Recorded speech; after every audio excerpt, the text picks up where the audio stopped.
Henry, Gordon and James were shut up for several days. At last, the Fat Controller opened the shed. "I hope you are sorry," he said sternly, "and understand you are not so important after all. Thomas, Edwin and Percy have worked the line nicely.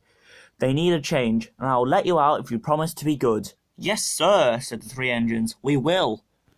He told Edward, Thomas and Percy that they could go and play on the branch line for a few days. They ran off happily and found Annie and Clarabelle at the junction. The two coaches were so pleased to see Thomas again, and he took them for a run at once. Edward and Percy played with trucks. "Stop, stop, stop!" screamed the trucks as they were pushed into their proper sidings. But the two engines laughed and went on shunting till the trucks were tidily arranged. Next, Edward took some empty trucks to the quarry, and Percy was left alone. Percy didn't mind that a bit. He liked watching trains and being cheeky to the engines. "Hurry, hurry, hurry!" he would call to them. Gordon, Henry and James got very cross. After a while, he took some trucks over the main line to another siding. When they were tidy, he ran onto the main line again and waited for the signalman to set the point so that he could cross back to the yard. Edward had warned Percy, "Be careful on the main line. Whistle to the signalman you are there." But Percy didn't remember to whistle, and the signalman was so busy and forgot Percy.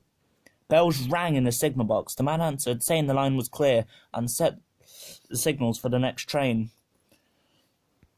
Percy waited and waited. The points were still against him.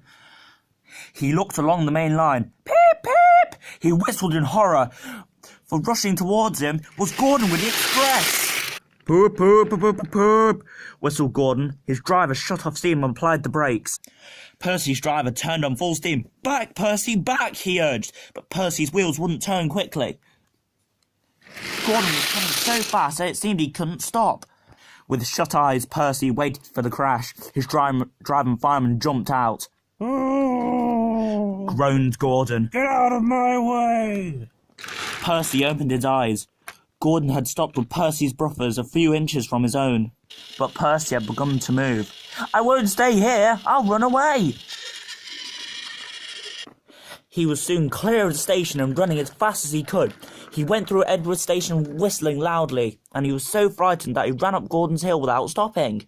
He was tired then, and wanted to stop, but he couldn't. He had no driver to shut off steam and apply the brakes. "I shall have to run till my wheels wear out," he thought sadly. "Oh dear, oh dear. I want to stop, I want to stop," he puffed in a tired sort of way. He passed another signal box. "I know just what you want, little Percy," called the man kindly. He set the points, and Percy puffed warily onto a nice empty siding ending in a big bank of earth. Percy was too tired now to care where he went. "I want to stop! I want to stop! I want to stop! I have stopped!" He puffed thankfully as his bunker buried itself in the bank. "Never mind, Percy," said the workmen as they dug him out. "You shall have a drink and some coal, and then you'll feel better." Presently, Gordon arrived.